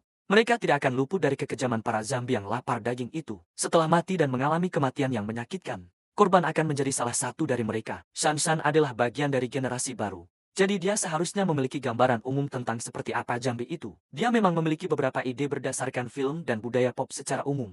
Tetapi sulit dipercaya itu terjadi secara nyata. Tetapi ketika kekacauan resmi dimulai besok, lusa atau minggu depan, semua orang tidak akan menganggap ide itu begitu tidak masuk akal. Sayangnya, mereka terjebak kemacetan saat waktu sangat penting untuk kembali ke markas. Sangat parah sehingga bahkan jalur darurat pun terblokir dan macet. Lelaki tua itu mulai panik. Karena Tuan John baru saja menyebutkan zombie dan sekarang mereka dalam posisi diam. Tetapi Zhang Xiaoyong meyakinkan bahwa mereka harus aman untuk saat ini. Tetapi bahkan jika zombie tidak akan dapat mengambil alih semuanya. Selama beberapa hari, kemungkinan wabah kecil di dekatnya tidak akan mustahil. Sementara setiap mobil berjejer rapat, sebuah mobil mewah melaju kencang melalui jalur darurat. Melewati semua orang. Ketika lalu lintas bergerak sedikit, mobil mewah itu mengambil kesempatan untuk memotong Zhang Xiaoyong. Bajingan itu mengemudi begitu cepat dan sembrono sehingga Zhang Xiaoyong hampir menabraknya. Seandainya dia tidak mengerem, dia marah dan memang pantas begitu. Pria itu tidak mengerti konsep lampu sein, dan hanya memotong ke jalur darurat seperti orang idiot, membahayakan semua orang, merasa konfrontatif. Pemuda itu menolak menelan rasa tidak hormat yang diterimanya. Dia tidak membiarkan bajingan itu masuk ke jalurnya, memblokirnya bahkan setelah dia sengaja menunjukkan bahwa dia tidak akan membiarkan bajingan itu masuk. Mobil mewah itu tidak menyerah, semua orang terjebak dalam kemacetan yang sama. Dan pengemudi sembrono tidak mendapatkan izin. Mobil mewah itu berhenti di samping jendela Zhang Xiaoyong dan melontarkan beberapa sumpah serapah. Terlihat seperti dialah yang kesal dalam situasi ini. Lelaki tua itu menyarankan agar mereka menghindari masalah untuk saat ini karena pengemudi sembrono itu tampak kaya dan berkuasa. Zhang Xiaoyong tidak keberatan. Jika bajingan itu mencoba keluar dan menyebabkan masalah, dia tidak akan ragu untuk melumuri jalan dengan darah orang kaya itu. Mereka terjebak dalam kemacetan itu selama hampir 1 jam. Tapi untungnya itu mereda, melihat ke belakang mereka, sepertinya masalahnya belum berhenti. Karena mobil mewah yang tadi mencoba memotong jalan lagi, itu sengaja mengejar mereka. Zhang Xiaoyong benar-benar mulai kesal sekarang. Bocah kaya itu tidak mau menyerah. Siapapun bajingan itu, dia pasti orang gila yang rela mempertaruhkan nyawa dan kendaraannya. Hanya untuk menyebalkan di jalan, dia membuntuti dan sengaja mengejek mereka. Itu tipikal orang yang suka marah di jalan. Lelaki tua itu mendesak Tuan Jiang untuk membiarkannya saja. Dan tidak terlibat lebih jauh. Ya, Zhang Xiaoyong di masa lalu mungkin akan membiarkan bajingan ini lolos. Tapi kiamat akan datang besok, tidak perlu lagi menoleransi bajingan seperti bocah kaya itu. Jadi Zhang Xiaoyong bermain-main dengan si pembuat onar jalanan itu sebentar. Dia bertaruh orang itu akan menyerah di detik terakhir dan dia menang. Bocah kaya itu hampir menabrak bukit di dekatnya. Dan dia berani menyalahkan si berandal kecil dari lalu lintas itu. Bajingan berjas itu segera menelpon polisi lalu lintas untuk meminta rekaman pengawasan. Dia ingin melacak Zhang Xiaoyong untuk menunjukkan bahwa orang-orang di atas tidak boleh diganggu. Saat ketiganya tiba di markas, hari sudah larut malam. Begitu mereka keluar dari mobil, lelaki tua itu melihat kompleks itu. Dengan mulut ternganga karena terkejut melihat ukurannya. Shan berkomentar bahwa seluruh tempat itu tampak sedikit berlebihan. Zhang Xiaoyong menyuruh keduanya untuk beristirahat, mulai besok, dan semua yang mereka yakini akan terbalik saat dunia memasuki mode hardcore. Begitulah katanya, tapi dia terlihat cukup santai dan nyaman di depan dek pengawasannya. Dengan kopi di tangan, pagi-pagi sekali, Shan baru saja bangun dan menemukan Zhang Xiaoyong di dekatnya. Sudah lama sekali dia tidak tidur nyenyak dan tidak ada kelas pagi adalah perasaan yang membebaskan. Karena dia sudah bangun, ini akan menjadi waktu yang tepat untuk mengajaknya berkeliling. Benteng itu, mereka menjemput kakek dan Zhang Xiaoyong memberi mereka tur keliling fasilitas. Di mana semua dinding terbuat dari beton bertulang yang serius, setiap gerbang tidak akan runtuh tanpa penggunaan senjata berat. Karena mereka dikendalikan dari jarak jauh dan terbuat dari baja padat setebal 3 cm. Baik itu manusia atau zombie, menjaga apapun di luar akan sangat mudah. Dia juga mengingatkan mereka bahwa tidak ada seorang pun selain mereka bertiga yang diizinkan masuk ke dalam benteng tanpa izin Zhang Xiaoyong. Shan menafsirkan itu sebagai membiarkan para penyintas lainnya yang berhasil mencapai tempat ini mati di luar bersama para mayat hidup. Zhang Xiaoyong tidak menjawab secara langsung, dia hanya mengundang mereka untuk datang ke tempat berikutnya. Dia dengan hati-hati menjelaskan bahwa dengan kiamat yang sedang berlangsung, sifat manusia akan menjadi lebih tidak terduga dari sebelumnya. Kejahatan di dalam hati manusia akan diperbesar tanpa hukum. Memiliki hati yang besar dan belas kasih hanya akan membuat mereka terbunuh di kemudian hari. Jadi dia membawa keduanya untuk melihat sebuah tempat yang telah dia bangun. Itu tampak seperti kompleks apartemen berpagar dengan beberapa kontainer pengiriman yang berserakan. Dia menginstruksikan bahwa jika dia tidak ada dan para penyintas datang mencari bantuan, mereka bisa ditempatkan di zona penyangga ini sebagai tempat penampungan sementara tanpa izin eksplisitnya. Larangan bagi orang lain dari benteng utama masih berlaku. Lelaki tua itu setuju. Pemberhentian berikutnya dalam tur adalah gudang makanan. Dia juga akan menunjukkan area mana dari tempat persediaan mereka yang bisa dijatahkan kepada orang lain yang memasuki gudang. Penuh dengan tumpukan persediaan penting, itu tampak seperti pemandangan yang tidak masuk akal. Zhang Xiaoyong berbalik menatap mereka dengan saksama. Dia kemudian mengaktifkan mata pikiran untuk memeriksa status permusuhan mereka setelah menunjukkan barang-barang itu.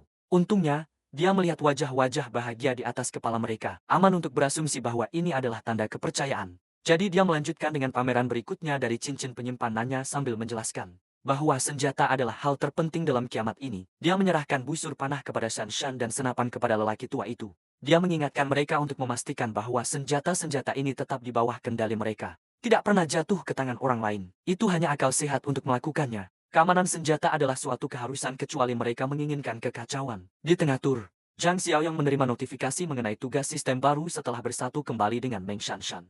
Dia diberi misi lain untuk bersatu kembali dengan mantan rekan lainnya bernama Zhang Kai. Notifikasi ini cukup mengejutkan Zhang Xiaoyong yang melihat kota dari dek observasi. Dia melihat panah yang menunjukkan lokasi Zhang Kai. Dia sudah berencana untuk mencari teman lamanya. Jadi ini adalah bonus yang bagus sebelum bergegas menjalankan misi. Dia memberitahu dua kakek cucu untuk mengingat aturan. Dan jangan pernah berpikir untuk melanggarnya ketika ditanya kemana dia pergi. Dia masuk ke mobilnya dan menjawab bahwa dia akan keluar untuk merekrut dan membangun tim.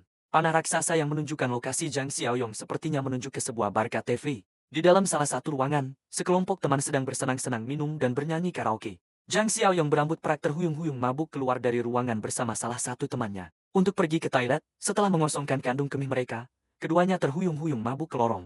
Karena sangat mabuk, Zhang Xiaoyong tidak sengaja menabrak seorang gadis. Itu adalah benturan ringan tetapi gadis itu terlihat sangat kesal. Tidak terlalu memikirkannya. Zhang Xiaoyong segera meminta maaf tetapi pengawal gadis itu tidak menerima semuanya dengan baik. Menyebut Zhang Xiaoyong berandalan, dia menendang pemuda itu tanpa pandang bulu. Zhang Xiaoyong terhuyung-huyung ke dinding terdekat. Jatuh terduduk dan itu terlihat cukup menyakitkan. Temannya berlari ke sisinya untuk memeriksa apakah dia baik-baik saja. Dia tentu saja tidak terlihat baik-baik saja. Teman gelas punya nyali untuk membelah temannya. Berteriak pada preman yang kejam itu karena bersikap begitu agresif. Tidak terbiasa orang membantahnya. Terutama di depan gadisnya, preman itu sangat marah. Dia mengangkat teman gelas dari kerahnya dan bajingan itu cukup kuat melihat situasi memanas. Zhang Xiaoyong berusaha keras untuk bangkit kembali dan mengakui bahwa dia bersalah. Memohon agar preman itu tidak memukul temannya. Untungnya seorang staf KTV sedang berjalan di dekatnya. Dia meratapi sembuh dari flu perut dan segera masuk angin, tetapi keributan itu menarik perhatiannya. Sepertinya perkelahian cukup umum di bar ini karena orang mabuk tidak bisa menahan diri. Staf memutuskan untuk campur tangan untuk mencoba melerai perkelahian, meminta kedua belah pihak untuk tenang. Ketika preman itu berbalik, dia terlihat tersinggung karena dihentikan. Dia menganggapnya sebagai penghinaan karena bahkan pemilik KTV pun tidak akan berani menyentuh pakaiannya. Staf heroik itu sekarang menjadi sasaran kemarahan preman itu. Jadi, dia diam-diam memberi isyarat kepada Yungkai dan temannya untuk segera pergi. Preman bajingan menuntut agar bos bar segera keluar. Atau dia akan menutup tempat itu. Tuan staf mencoba meredakan situasi. Tetapi tampaknya tidak efektif karena anak-anak kuliah melarikan diri kembali ke ruang karaoke 30. 90. Keduanya menerobos masuk seolah-olah mereka dikejar oleh binatang buas. Teman-teman mereka yang lain secara alami penasaran apa yang terjadi. Dan mengapa mereka terburu-buru seperti itu. Ya, mereka pada dasarnya menabrak preman mabuk. Yang mengancam akan memukuli mereka dengan sangat parah. Mereka beruntung salah satu staf cepat tanggap. Dan cukup baik untuk meredakan keributan. Salah satu teman mereka berdiri. Memberitahu mereka bahwa mereka seharusnya melawan karena kelas teknik mesin mereka tidak boleh menyerah. Dia ingin memanggil orang lain dari departemen mereka untuk membalas. John Kay menghentikan si kepala panas untuk melakukannya karena bertindak sok jagoan dan mencari masalah. Ketika mereka kurang dari setahun sampai kelulusan akan menjadi langkah bodoh, mereka seharusnya tetap bernyanyi, menari dan merayakan. Mereka melakukan itu, tetapi masalah terus berlanjut. Mencari mereka dalam bentuk preman mabuk dengan seluruh kelompoknya. Sepertinya mereka memukuli pelayan untuk menemukan kamar 3090. Anak-anak secara alami terkejut bahwa sekelompok orang tak dikenal. Pria-pria tangguh baru saja menyerbu masuk. Preman mabuk melempar pelayan seperti boneka kain. Dan menunjuk Zhang Xiaoyong dan teman-temannya, menyuruh anak buahnya untuk menangkap semua orang. Anak-anak kuliah tidak berani melawan karena takut memperparah kekerasan. Jadi mereka menyerah. Melihat nasib pelayan yang dipukuli membuat mereka menggigil. Pria tangguh teknik mesin mengejek preman, menantang mereka untuk membiarkannya menelpon. Mengambil botol whisky, preman mabuk menghentikan pria tangguh itu berbicara. Dia melakukannya dengan memecahkan botol penuh di tangannya ke kepala pria tangguh itu. Darah cancong si pria tangguh dan whisky bercampur saat mengalir ke lantai. Sangat mengkhawatirkan Zhang Kai. Di luar bar KTV, sebuah mobil yang familiar baru saja berhenti di pintu masuk. Zhang Xiaoyong keluar dari mobilnya dengan senyum gembira memikirkan. Melihat salah satu teman lamanya dari kiamat pertama, dia geli dengan betapa sesuai karakternya. Sebuah KTV adalah untuk Zhang Xiaoyong versi mahasiswa.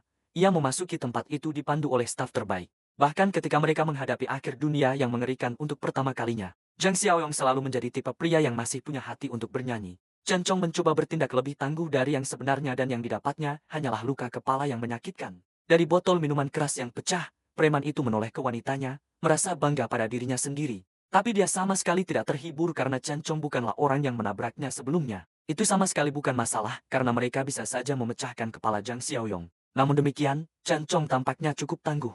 Meraih asbak logam, ia melawan rasa sakit untuk membalas tetapi segera ditangkap oleh preman lainnya. Keberaniannya membuat preman kepala terkesan sekaligus jengkel, menggunakan botol baru di tangannya. Ia melayangkan pukulan brutal lainnya ke kepala pria tangguh itu. Zhang Xiaoyong dan teman-teman sekelasnya hanya bisa menonton. Saat salah satu teman mereka dihajar bukan hanya sekali tapi 2 kali. Sebagai teman baik, ia mengabaikan preman bersenjata di sekitarnya dan menyerbu preman kepala. Menyiksa mereka sementara dia dan kacamata dengan berani membelah teman mereka. Pria pengecut yang tersisa gemetar ketakutan. Sayangnya, situasi 2 lawan banyak gangster adalah resep bencana. Tetapi saat mereka dipukuli, petugas KTV yang terluka mulai berdiri dengan lesu meskipun kalah jumlah. Zhang Xiaoyong sebenarnya bertahan cukup baik, membuat para preman kesulitan. Saat mereka terganggu mencoba saling mengalahkan, petugas KTV sudah mulai bermutasi secara tidak normal. Kehilangan kewarasannya, zombie yang mengamuk itu segera berlari ke tempat gumpalan daging hidup terbesar berada. Menunjukkan kecepatan luar biasa, seorang preman yang tidak beruntung kebetulan berada paling dekat. Jadi petugas yang terinfeksi itu menggigit punggungnya seolah-olah itu adalah steak setengah matang. Masih tidak menyadari apa yang terjadi, preman itu hanya kesal dengan perilaku seperti anjing dari korban pertama mereka. Sementara itu, teman sekelas Zhang Xiaoyong yang pengecut kehilangan akal karena ketakutan alih-alih mendukung teman-temannya. Preman lain mencoba menarik petugas itu dari bahu temannya tetapi gigitannya terlalu gigih. Dan mutasi itu telah meningkatkan kekuatan fisiknya. Tiba-tiba yang terinfeksi berbalik dalam satu gerakan cepat. Melepaskan bahu satu preman dan memindahkan gigitan ke lengan preman lain. Gigitannya menyakitkan tetapi bagian yang lebih merepotkan adalah kekuatan fisik yang meningkat. Membuatnya hampir mustahil untuk melepaskan yang terinfeksi pada tingkat ini. Semua orang di ruangan itu mungkin akan menjadi korban petugas yang bermutasi jika seseorang tidak campur tangan. Zhang Xiaoyong mencuri perhatian dengan meraih petugas kelinci itu di bagian belakang lehernya. Dan mengangkat makhluk itu ke udara dengan satu tangan untuk menetralkan ancaman. Ia berbalik ke dinding kaca terdekat. Dan membanting zombie itu tepat ke dalamnya, memecahkan kaca. Zhang Xiaoyong menoleh ke preman dan siswa yang bertikai, menyuruh semua orang untuk menghentikan apa yang mereka lakukan. Tampilan kekejamannya yang cepat cukup efektif dalam menuntut perhatian mereka. Para preman mengira bahwa orang asing ini pasti sangat kuat karena mereka bahkan tidak bisa menggerakkan petugas kelinci itu. Dengan 2 orang bekerja sama, Si kepala bajingan cukup tidak efektif dalam membaca situasi. Mengalihkan amarahnya ke pria yang baru saja menghancurkan zombie gila dengan satu tangan. Mengabaikan para gangster, Zhang Xiaoyong menoleh ke Zhang Kai untuk bertanya apakah pemuda itu digigit. Gagap dalam kebingungan, ia menjawab bahwa ia tidak digigit, tidak ada dari mereka yang tahu apa yang sedang terjadi. Tanpa penjelasan lebih lanjut, Zhang Xiaoyong hanya memerintahkan teman lamanya dari kehidupan sebelumnya untuk ikut dengannya. Entah mengapa Zhang Kai merasa terdorong untuk mengikuti, tetapi dihentikan oleh preman kepala yang masih berpikir bahwa dialah yang berkuasa dalam situasi ini. Sebelum pertarungan lain bisa pecah, salah satu gangster yang digigit mulai batuk parah. Sambil mengeluh sakit kepala parah yang membuat kepalanya pusing, Zhang Xiaoyong bisa melihat tanda-tanda awal mutasi dari jauh dan pria ini menunjukkan setiap gejala. Selain luka gigitan besar di bahunya, ia juga mengeluh pilek di awal hari. Sambil masih memegang zombie kelinci di lehernya, Zhang Xiaoyong memastikan bahwa preman itu digigit. Tanda-tanda pembusukan dan infeksi sudah terlihat menyebar dari luka itu sendiri, ia pasti akan terinfeksi. Dan dengan gigitan yang begitu dekat dengan sistem saraf, penyebarannya hanya akan semakin cepat. Preman itu pasti akan bermutasi cepat atau lambat dan mereka tidak bisa menghadapi dua zombie gila. Di ruang tertutup seperti itu, jadi Zhang Xiaoyong mulai bergerak menyeret zombie yang melawan. Menarik perhatian semua orang pada tindakannya selanjutnya setelah tiba di dekat pintu. Dia melemparkan petugas yang terinfeksi ke dalam toilet, dia segera menutup pintu geser. Secara efektif menjebak yang terinfeksi di dalam. Zombie gila itu cukup ribut. Segera bangkit untuk menggedor pintu dengan agresif. Untungnya, zombie di hari-hari awal belum belajar cara membuka pintu. Semua orang di ruangan itu menatap Zhang Xiaoyong dengan ekspresi bingung. Dengan ancaman zombie gila yang berhasil dinetralkan, sikap Zhang Xiaoyong berubah menjadi lebih agresif. Saat dia bertanya pada Jongki, preman mana yang perlu dia tangani. Pemuda itu masih bingung siapa Zhang Xiaoyong karena mereka bahkan tidak saling mengenal saat itu. Si kepala preman dengan egonya yang terluka menyerbu masuk, berharap bisa mengajari bocah sombong itu cara preman. Tapi Zhang Xiaoyong hanya menatapnya seolah dia sedang melihat anak kecil yang tidak berbahaya. Sebelum kepala preman itu bisa melancarkan serangannya yang menyedihkan, Zhang Xiaoyong sudah mencengkeram wajahnya, menancapkan jari-jarinya ke kulitnya, mendorong maju hingga dia menemukan target. Zhang Xiaoyong membanting kepala preman itu ke meja kaca di tengah ruangan. Preman yang tergigit dengan luka bahu mematikan itu segera berlari masuk. Untuk membalas dendam bosnya, Zhang Xiaoyong memperbaiki kuda-kudanya dan melancarkan pukulan cepat ke tenggorokan preman itu. Dengan satu gerakan cepat, preman itu tergeletak telentang, kesadarannya memudar. Kemudian datang tahap infeksi berikutnya saat preman itu mulai berbusa di mulutnya. Sementara seolah-olah mengalami kejang, temannya dengan cemas memeriksa pria itu. Satu pukulan seharusnya tidak cukup untuk membuat siapapun berada dalam kondisi aneh ini. Namun, itu adalah pertunjukan kekuatan yang efektif. Jika ada orang lain yang menginginkan combo satu pukulan untuk pingsan, Zhang Xiaoyong dengan senang hati akan menerima sukarelawan. Sambil menyesuaikan tinjunya untuk memukuli, Zhang Xiaoyong menasihati Zhang Kai untuk membawa teman-temannya. Dan menunggu di luar ruang KTV, mereka dengan senang hati menurut, memapah Jancong yang terluka, dan keluar dari sana secepat mungkin. Para preman ingin melakukan hal yang sama, membawa saudara-saudara mereka yang terluka yang perlahan-lahan menyerah pada infeksi.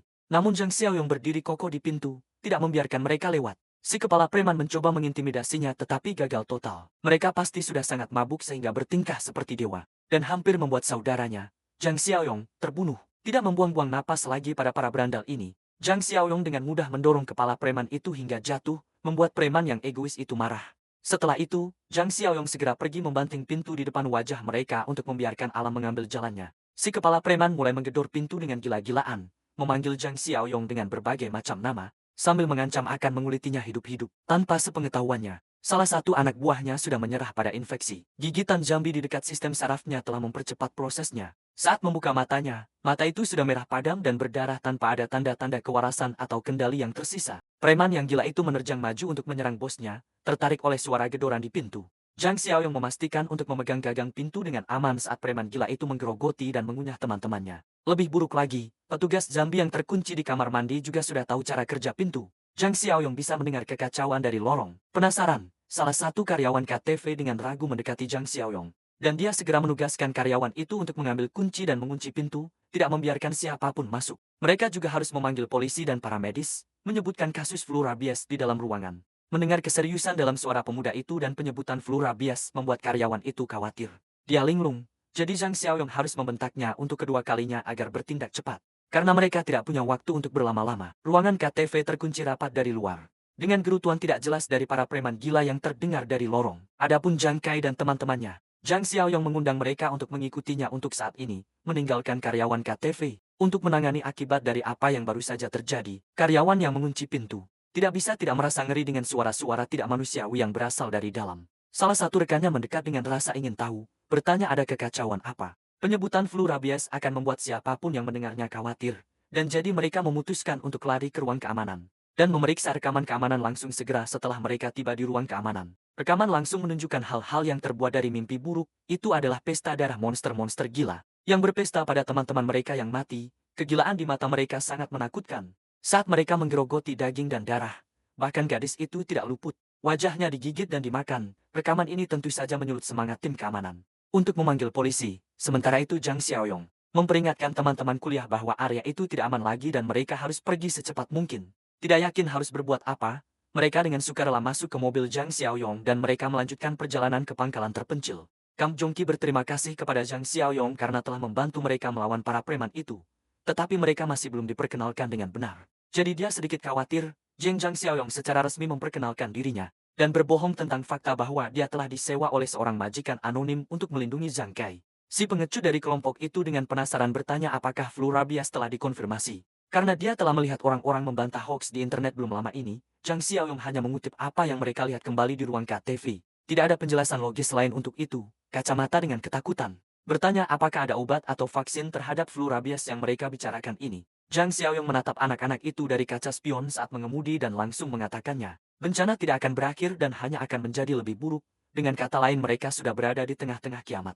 Berbicara tentang kiamat, mereka baru saja melewati lebih banyak bukti nyata tentang apa yang terjadi di pinggir jalan. Seorang pria yang terinfeksi mengejar seorang pejalan kaki yang ketakutan akan nyawanya. Situasi saat ini di kota masih bisa dianggap hanya wabah kecil di daerah terpencil karena sebagian besar orang yang terinfeksi masih dalam fase inkubasi. Tetapi cepat atau lambat epidemi akan lepas kendali dalam skala besar. Jika anak-anak itu ingin bertahan hidup, mereka harus mendengarkan semua yang dikatakan Zhang Xiaoyong mulai sekarang. Karena takut akan nyawa mereka dan merasa berhutang budi kepada orang asing yang dapat diandalkan itu, mereka berjanji kepada kakak yang bahwa mereka akan mendengarkannya, menyelamatkan dan mendapatkan kepercayaan Zhang Kai. Akhirnya memberi Zhang Xiaoyong izin untuk misinya. Memberinya 20 poin sistem, sekarang adalah waktu yang tepat untuk mengamankan lebih banyak sumber daya. Jadi dia bersemangat untuk melihat kotak jarahan baru di toko, ada kotak petani kiamat, kotak pencegah bersenjata, dan kotak pasokan makanan untuk menghabiskan poinnya. Dia sudah melihat kotak petani kiamat. Jadi sepertinya dia perlu menyegarkan atau membelinya untuk membuka tempat untuk barang-barang baru. Meskipun demikian, setiap kotak ini tampak berguna dan tidak terlalu mahal. Zhang Xiaoyong berencana untuk menebus semuanya setelah dia kembali ke benteng. Diam-diam melirik anak-anak kuliah, satu masalah rumit lagi muncul di benaknya. Di kehidupan lampau mereka, Zhang Kai dikhianati oleh salah satu teman asramanya yang menyebabkan kematian banyak orang. Di tangan brutal Jambi, Zhang Xiaoyong adalah satu-satunya yang nyaris tidak selamat. Tetapi pengkhianatan itu mengubahnya secara fundamental. Adapun pengkhianat yang menyebabkan semua orang terbunuh, itu pasti salah satu dari orang-orang bodoh yang duduk di kursi belakang Zhang Xiaoyong. Di sisi lain kota, Kui Jin sedang menelepon dengan pria yang dia panggil dengan sayang-sayang. Penyihir itu merasa cemas karena dia dijanjikan beberapa persediaan. Keadaan mulai menjadi gila di daerahnya. Dan dia terlalu takut untuk pergi ke toko sendiri. Si bodoh itu terus berjanji bahwa dia akan membawa barang-barang. Segera setelah dia bisa, tiba-tiba ketukan di pintunya hampir membuat Cui Jing jantungan. Dia menutup telepon dan perlahan mendekati pintu masuk dengan napas tertahan. Dengan hati-hati mengintip melalui lubang intip.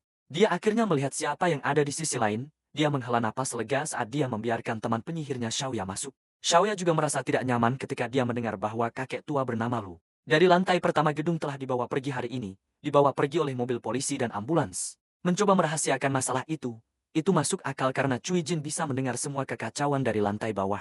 Pagi itu, gadis-gadis itu mulai percaya bahwa berita flu rabies bukan hanya taktik menakut-nakuti. Adapun pengiriman pasokan yang dijanjikan Li Shuxiong masih belum tiba. Xiaoya sudah memperingatkan Cui Jing bahwa Li Shuxiong yang licik tidak bisa dipercaya. Tetapi mereka setidaknya bisa menggunakan Li Shuxiong untuk menggeledah persediaan besar Zhang Xiaoyong. Cukup untuk menghasilkan banyak uang di tengah epidemi. Terakhir kali Xiaoya gagal merayu pria itu dan diusir oleh Zhang Xiaoyong. Dia mengirim salah satu pengikutnya untuk mengawasi dia secara diam-diam sehingga dia menerima laporan tentang truk-truk yang secara teratur menurunkan pasokan di pabrik terbengkalai yang dia perbaiki. Hal itu hanya masuk akal jika Zhang Xiaoyong entah bagaimana tahu tentang epidemi yang akan datang sejak awal. Dan jadi, kedua penyihir itu menyusun rencana untuk menggunakan Shuxiang untuk menggeledah tempat itu, mengambil sebagian kekayaan Zhang Xiaoyong secara paksa. Zhang Xiaoyong tiba di markas tanpa menemui masalah lebih lanjut. Di sepanjang jalan, anak-anak itu juga keluar dari mobil, mengagumi pemandangan yang telah dibangun Zhang Xiaoyong dengan mengesankan. Dalam waktu sesingkat itu, Zhang Xiaoyong tidak bisa menyembunyikan kegembiraan dan keheranannya. Pada skala markas yang luar biasa, lebih tepat menyebutnya benteng pada saat ini, Zhang Xiaoyong hanya tersenyum melihat reaksi teman lamanya. Begitulah reaksi semua orang pada pandangan pertama. Suara mobil mereka juga mendorong penghuni benteng lainnya untuk memeriksa keadaan. Dengan senjata di tangan, kakek dan Shan senang melihat Zhang Xiaoyong kembali dalam keadaan utuh.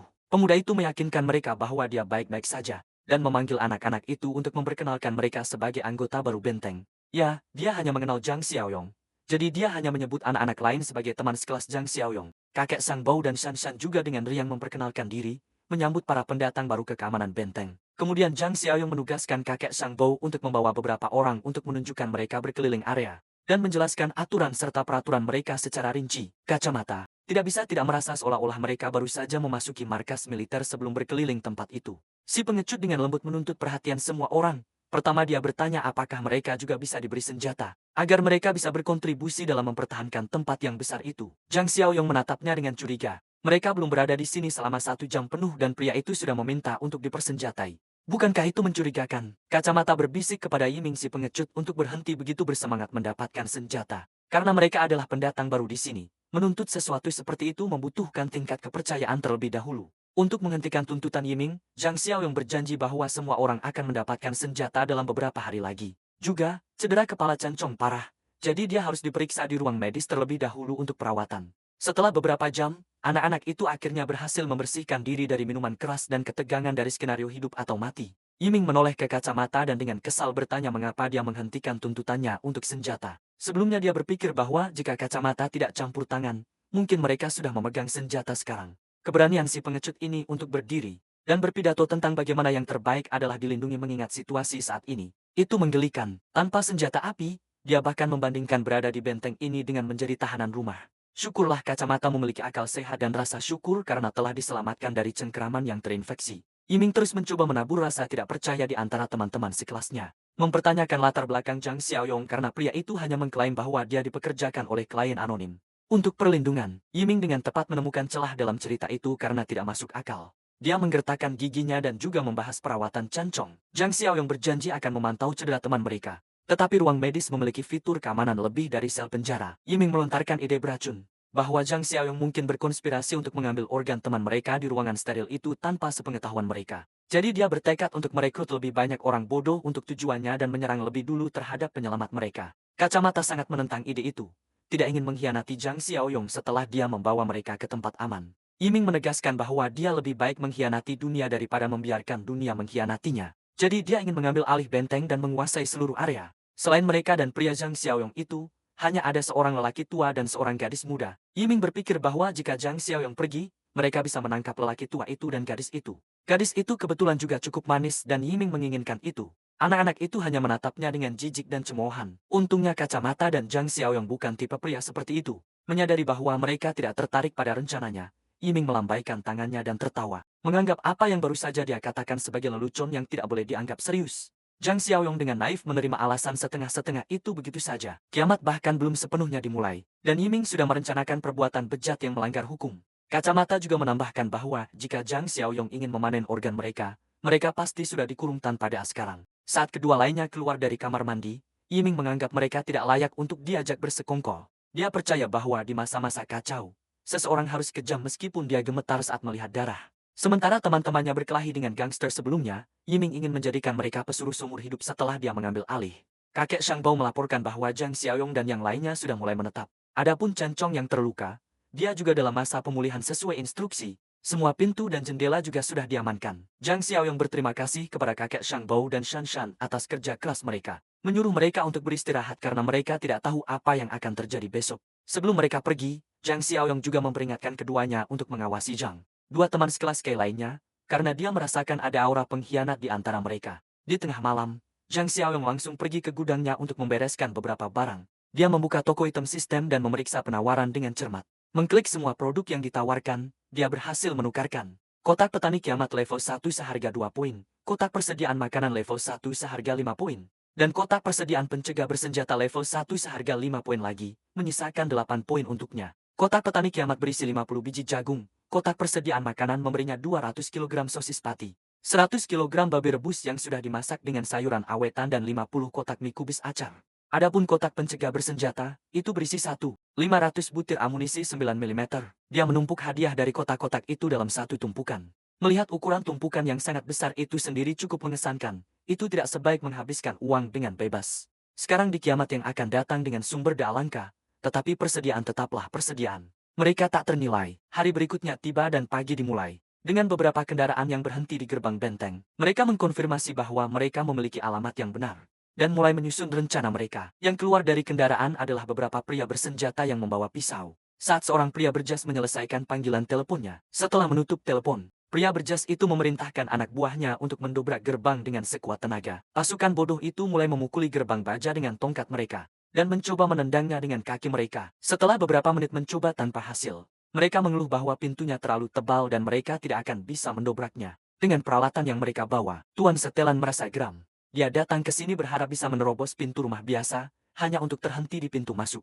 Jadi dia memerintahkan anak buahnya untuk mengeluarkan senjata besar dan mereka buru-buru membawa peti kayu berisi senjata rahasia mereka, alih-alih bahan peledak atau senjata kaliber tinggi. Isi peti-peti itu sebenarnya adalah beberapa botol anggur. Pasukan bodoh itu mengubahnya menjadi koktail molotov yang praktis, dan mulai melemparkannya ke atas gerbang. Hujan api itu hanya mendarat di halaman, bahkan tidak mencapai kompleks apartemen di sisi lain. Namun, koktail molotov itu menimbulkan keributan. Saat mereka terbakar tinggi dan terang di pagi hari, setelah membabi buta melemparkan botol-botol anggur yang menyala kemana-mana, beberapa akhirnya berhasil mengenai atap kompleks apartemen luar. Shan, Zhang Kai, dan yang lainnya akhirnya menyadari apa yang terjadi dan keluar dengan alat pemadam api dan ember air di tangan. Zhang Xiaoyong sudah memperingatkan mereka tentang hal seperti ini. Bencana belum sepenuhnya melanda, dan situasi ekstrem sudah terjadi, sementara para pemuda menangani api. Zhang Xiaoyong dan kakek Sang Bao muncul dari gudang dengan senapan serbu dan senapan gentel masing-masing. Mereka langsung pergi ke menara pengawas untuk melihat para penjahat yang menyebabkan kekacauan dan mencari masalah di luar gerbang. Setibanya di puncak, kakek Sang Bao berkomentar bahwa pria berjas dan mobil di paling depan terlihat sangat familiar. Jika dia ingat dengan benar, itu adalah pria yang mengalami insiden kemarahan di jalan raya dengan mereka beberapa hari yang lalu. Salah satu preman akhirnya menyadari seseorang berdiri di menara pengawas. Dari jauh, dia segera memberitahu bosnya bahwa orang yang mereka cari akhirnya menunjukkan wajahnya. Si berandalan kecil yang berani memprovokasinya di jalan. Tuan Setelan berteriak dan mengumpat sekuat tenaga, memastikan bahwa sentimen dan hinaannya akan terdengar dari atas menara. Dia mengancam akan membakar rumah anjing itu jika Zhang Xiaoyong tidak keluar. Pemuda itu dengan tenang menjawab, dengan memberi Tuan Setelan dan anak buahnya waktu 5 menit untuk pergi dari propertinya. Atau jika tidak, para gangster ini tidak menanggapi ancaman dengan baik. Mereka baru saja mendengar seorang bocah menyuruh mereka pergi, yang membuat mereka marah. Waktu untuk berbicara telah berlalu dan mereka lebih memilih mengeluarkan 2 peti koktail molotov lagi. Untuk berbicara, tiba-tiba Zhang Xiaoyong menerima tugas baru dari sistemnya. Sementara kakek Sang Bao merasa cemas apakah mereka harus menembakkan tembakan peringatan atau semacamnya. Zhang Xiaoyong sibuk membaca misi barunya. Tugas itu menuntut agar ancaman dihilangkan secepat mungkin untuk 10 poin. Melihat hadiahnya, Zhang Xiaoyong segera mengabaikan ide tembakan peringatan. Para penyusup ini jelas adalah gangster kriminal. Tatanan masyarakat belum runtuh, namun mereka sudah melakukan kejahatan keji. Mereka tidak peduli jika seseorang terbakar sampai mati karena ulah mereka. Zhang Xiaoyong percaya bahwa membiarkan sampah hidup selama kiamat hanya akan merugikan lebih banyak orang tak bersalah dalam jangka panjang, bahkan membahayakan mereka. Jadi dia mulai membidik tanpa ragu. Pemuda itu menarik pelatuknya, dan pelurunya mengenai sasaran pertama. Tembakan pertama mendarat di lengan Tuan Setelan, membuatnya tertegun, tidak bisa berkata-kata, dan ketakutan. Jeritan kesakitan bos mereka saat dia mencengkeram lengannya yang putus membuat para preman menyadari bahwa mereka pasti telah berurusan dengan orang yang salah. Zhang Xiaoyong, yang masih tenang, sebenarnya frustrasi karena dia meleset dari tembakan yang seharusnya mematikan. Dia pasti sudah berkarat setelah menjalani hidup damai terlalu lama. Para preman melihat senapan serbu di tangannya, dan buru-buru mundur ke balik kendaraan mereka. Yang pertama lari adalah bos. Tapi Zhang Xiaoyong adalah tipe orang yang secara obsesif menuntaskan sesuatu setelah dia mulai membidik lebih akurat. Kali ini dia mulai menembak preman yang mundur satu persatu. Mereka menghujani propertinya dengan tembakan. Jadi dia menghujani pantat, dada, dan kepala mereka dengan timah. Itu adalah pembantaian. Bos pasti merasakan semua adrenalin di tubuhnya memompa begitu keras, sehingga dia berhasil mencapai salah satu kendaraan untuk berlindung. Begitu dia masuk, dia memerintahkan pengemudi untuk segera pergi dari tempat ini, tidak peduli dengan tunggul berdarah yang dulunya dia sebut lengannya. Kakek Sang Bao dengan cemas melihat mobil yang melarikan diri, tetapi ini bukan alasan untuk khawatir. Inilah mengapa Zhang Xiaoyong mengambil senapan otomatis dari gudang senjata. Dengan hati-hati membidik kendaraan yang mundur, dia melacak gerakan mereka, sambil terus mengosongkan magazin demi magazin peluru kaliber tinggi yang menembus. Kakek menyaksikan pemuda itu terus-menerus membidik, menembak, mengosongkan muatannya, dan mengisi ulang tanpa gerakan yang sia-sia. Cara anak itu menembak dari pinggul dan mengisi ulang begitu mulus sehingga bahkan selama dinas militernya, kakek Sang Bao belum pernah melihat seseorang seefisien itu. Setelah mengosongkan beberapa magazin lagi, keadaan akhirnya tenang di sekitar benteng. Api juga telah berhasil dipadamkan. Mayat-mayat preman berserakan di jalan, yang mengarah langsung ke gerbang benteng. Kendaraan pelarian itu rusak dan mogok. Semua orang di dalamnya penuh dengan peluru. Zhang Xiaoyong dengan santai memerintahkan kakek Shang Bao untuk memanggil Zhang Kai dan teman-temannya untuk keluar dan membersihkan gangster yang tewas di depan pintu. Setelah dipikir-pikir, mungkin ada cara yang lebih baik untuk memanfaatkan insiden kecil ini.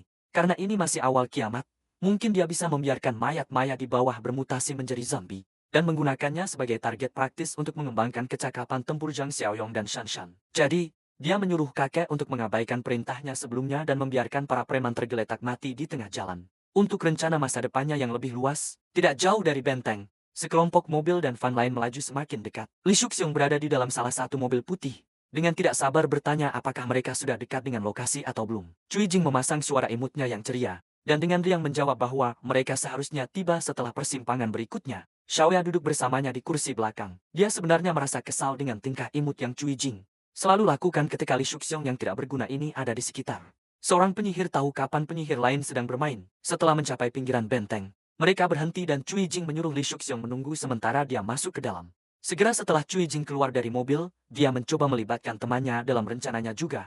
Dia mengklaim bahwa Xiaoya adalah satu-satunya yang tahu di pabrik mana Zhang Xiao yang bersembunyi. Tidak ingin keluar dari mobil, Xiaoya mengklaim bahwa itu adalah pabrik di depan, yang cukup sulit untuk dilewatkan. Selain itu sepatunya tidak cocok untuk berjalan terlalu jauh. Tapi Cui Jing cukup gigih. Dia bahkan sampai menyeret temannya keluar dari mobil, mengabaikan permohonannya bahkan untuk mengambil ponselnya. Akhirnya Xiaoya terpaksa ikut dengan teman jahatnya. Meskipun dia benar-benar tidak ingin terlibat lebih jauh, kembali ke mobil Li Shuxiong memanggil anak buahnya untuk bersiap-siap. Kapan saja dia akan memimpin dan segera setelah mobilnya mulai bergerak, anak buah Divan harus mengikuti. Fan-fan itu penuh dengan campuran pemuda dan gangster veteran. Sama-sama siap menyerbu benteng meskipun mereka tidak tahu apa yang akan mereka hadapi. Xiaoya mengeluh bahwa dia tidak ingin terseret ke dalam kekacauan ini, tetapi Cui Jing bisa melihat melalui gerak-gerik liciknya. Berpikir bahwa Xiaoya sedang mendekati sugar daddy gangsternya, mereka telah merencanakan dan menipu bersama terlalu lama. Untuk tidak mengetahui setiap trik, tetapi dia salah besar. Xiaoya sebenarnya berdandan dan mempercantik diri, dengan harapan bisa memikat si pecundang Zhang Xiaoyong karena Cui Jing sudah terlibat dengan urusannya. Berjalan menuju gerbang, gadis-gadis itu akhirnya menyadari pemandangan mengerikan di depan. Jalanan dipenuhi mayat dengan luka tembak di sekujur tubuh mereka. Jadi wajar untuk berasumsi bahwa mereka meninggal karena baku tembak. Xiaoya sangat ketakutan, mendesak Cui Jing untuk kembali saja dan membatalkan rencana itu. Menilai dari darahnya, tampaknya mayat-mayat itu sudah ada di sana cukup lama. Cui Jing menduga bahwa ini adalah dua kelompok bertarung memperebutkan persediaan Zhang Xiaoyong. Jika para kriminal kelas kakap ini mati dalam prosesnya, maka aman untuk berasumsi bahwa si pecundang Zhang Xiaoyong mungkin juga tidak selamat. Tidak masalah jika dia mati, mereka hanya membutuhkan persediaan yang tak ternilai harganya. Xiaoya, sebagai suara akal sehat, ingin membiarkan Li Shuxiong dan anak buahnya menangani kekacauan ini. Tapi Cui Jing ingin menyelinap dan melihat apakah gerbang pabrik terkunci. Tanpa diketahui oleh gadis-gadis itu, mayat-mayat gangster sudah mulai bermutasi dengan virus yang melekat dalam sistem mereka.